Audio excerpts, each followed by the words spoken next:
Lord, please bless my plans today.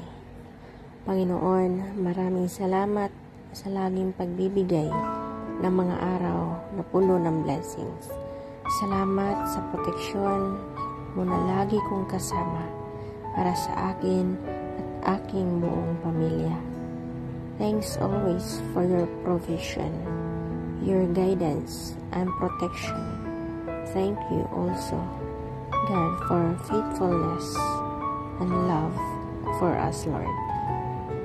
Panginoon, i-bless niyo po ang aking plano sa aking buhay at sa aking pamilya.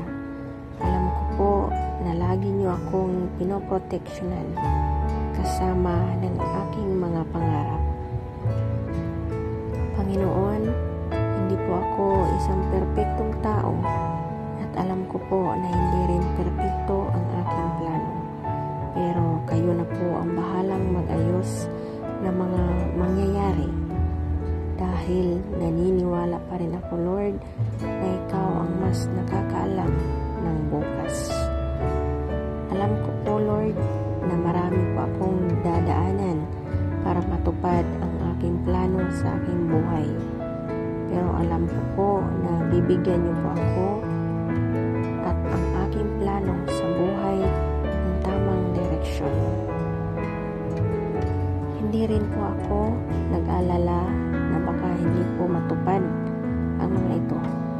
Dahil alam ko, Panginoon, na lagi po kayong nandyan para ibigay ang mga oportunidad na kailangan ko para mapalapit ako sa aking plano, sa aking buhay at para sa aking pamilya. Alam ko po na ipapadala niyo rin sa way ko ang tamang tao para po makatulong sa aking plano. Panginoon, at ang mga taong ito ay gagabayan din ako sa aking mga gagawin. Lord, please clear my mind always so I can focus on the things that I need for my plan. Ilayo niyo po ako sa mga bagay na maglalayo sa akin sa magandang plano para sa aking buhay. Kaya Lord, I am submitting my plan to your plan. Alam ko po na kapag kayo ang nagplano, mas malinaw at mas makakabuti sa akin at sa aking pamilya.